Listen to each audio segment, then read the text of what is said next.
नमस्कार, मैं हूं हरमिंदर चहल। समय पत्रिका की वीकली बुक्स के नए एपिसोड में आपका स्वागत है। आज हम फिर लाए हैं आपके लिए कुछ बेहतरीन किताबें।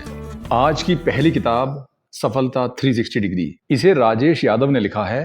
राजेश जाने माने लाइफ कोच और माइंड ट्रेनर है। यह किताब बताती है कि हर किसी के लिए सफलता के अपने मायने होते हैं, पर सही मायने और तरीके अपनाने में ही जीवन सार्थक बनता है। लेखक ने अपने अनुभव और विचारों को इतनी आसान भाषा में लिखा है कि यह किताब आपको पसंद आई। बीच बीच में लेखक ने रोचक कहानियां भी लिखी हैं जो आपको प्रेरित करेंगी। किताब में सफलता के कई पहलुओं की बात है, जैसे व्यक्तित्व को बेहतर करना, अच्छा समाज बनाना और रिश्तों को सुंदर बनाना।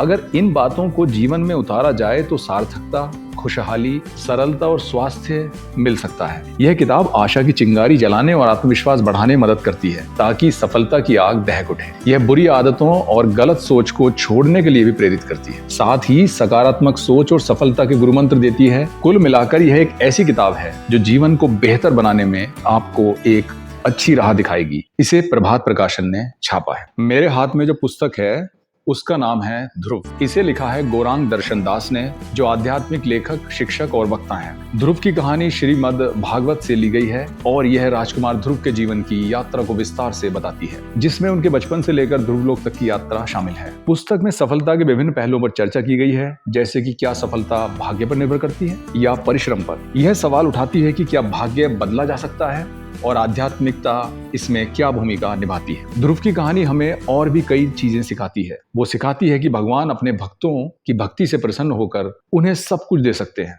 ध्रुव ने 5 साल की उम्र में ही भगवान को पा लिया था। हर अध्याय के आखिर में कुछ खास बातें बताई गई हैं जिन्हें ज्ञान के मोती कहा गया है। ये सूत्र संबंधों को मजबूत करने, विफलताओं से निपटने और भावनात्मक आवेगों को नियंत्रित करने में मदद करते हैं। यह पुस्तक पेंगुइन स्वदेश से प्रकाशित हुई है। एक बेहद खास उपन्यास प्रभात प्रकाशन से और आया है। इसे लिखा है एनडीटीवी से जुड़े पत्रकार और चर्चित पुस्तकों के लेखक जितेंद्र दीक्षित ने। यह उपन्यास हमें मुंबई की गलियों में ले जाता है। कहानी है 3 स्कूली दोस्तों की, उनके सपनों और उनके बीच पनपते मतभेदों की। एक हिंदू, 2 मुसलमान। लेकिन जब शहर में सांप्रदायिक दंगे भड़कते हैं तो उनकी दोस्ती भी इसकी चपेट में आ जाती है। एक टीवी पत्रकार बनता है, दूसरा पुलिस अधिकारी और तीसरा आतंकी संगठन आईएसआईएस का सदस्य। कहानी में ऐसे मोड़ आते हैं जो इन तीनों को वर्षों बाद फिर से एक साथ ले आते हैं। यह उपन्यास सिर्फ 3 दोस्तों की कहानी नहीं है, बल्कि यह मुंबई शहर की भी कहानी है। लेखक ने पुरानी मुंबई के रहन सहन, उसकी गलियों की खुशबू और वहां के लोगों की जिंदगी को बहुत खूबसूरती से बयान किया है। आपको ऐसा लगेगा जैसे आप उस शहर में खड़े हैं जहां हर कोने में एक नई कहानी छुपी हुई है। साथ ही उपन्यास में मुंबई के अपराध जगत, आतंकवाद और शहर के बदरंग चेहरे को भी दिखाया गया है। कहानी का सबसे मजबूत पहलू है दोस्ती और धर्म के बीच का संघर्ष। जब समाज धर्म के नाम पर बढ़ता है तो क्या दोस्ती टिक पाती है? यह सवाल पूरी कहानी में गूंजता है। तीनों दोस्तों के बीच का रिश्ता पाठकों को भावुक भी कर सकता है, खासकर जब एक दोस्त आतंकवाद की राह पर चल पड़ता है तो उसकी मजबूरियां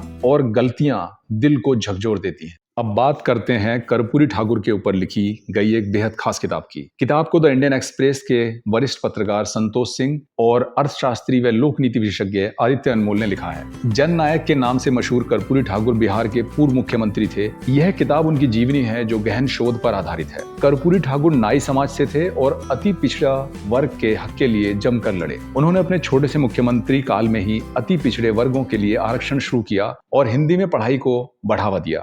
वे जाति को शासक वर्ग के खिलाफ हथियार मानते थे और समाज में बराबरी लाना चाहते थे। किताब हमें कर्पूरी ठाकुर के विचारों को समझने और उन्हें अपनाने की प्रेरणा देती है ताकि जाति से ऊपर उठकर समाज को बेहतर बनाया जा सके। किताब का प्रकाशन किया है पेंगुइन स्वदेश ने। अब एक खास किताब है जिसे ऐश्वर्या शर्मा ने लिखा है। यह एक प्यारा सा कविता संग्रह है। इस किताब को प्रकाशित किया है पंक्ति प्रकाशन। ये किताब प्रेम और भावनाओं को इतने आसान और सुंदर ढंग से बयां करती है कि हर पंक्ति सीधे दिल तक पहुंचती है। जिंदगी की उलझनों को सरल शब्दों में कविताओं के जरिए सामने रखा है, जो पढ़ते वक्त आपको अपने ही एहसासों से जोड़ देती है। मिसाल के तौर पर ये पंक्तियां देखिए। दरअसल हम पूरे जीवन नासमझ और समझदार एक ही समय पर होते हैं, बस इसे स्वीकारने का समय हम अलग अलग चुनते हैं। ये किताब खास है उनके लिए जो प्रेम, रिश्तों और जिंदगी में थोड़ा सा सुकून ढूंढ रहे हैं। हर कविता में गहरी सोच और नरम एहसास भरे हुए हैं। इसे पढ़ना ऐसा है जैसे कोई मीठा गीत सुन रहा, दिल को छू लेने वाला और लंबे वक्त तक याद रहने वाला। तो ये थी कुछ आज की खास किताबें जिन्हें आपने जाना और समझा। मिलते हैं अगले सप्ताह कुछ और किताबों के साथ। तब तक के लिए नमस्कार।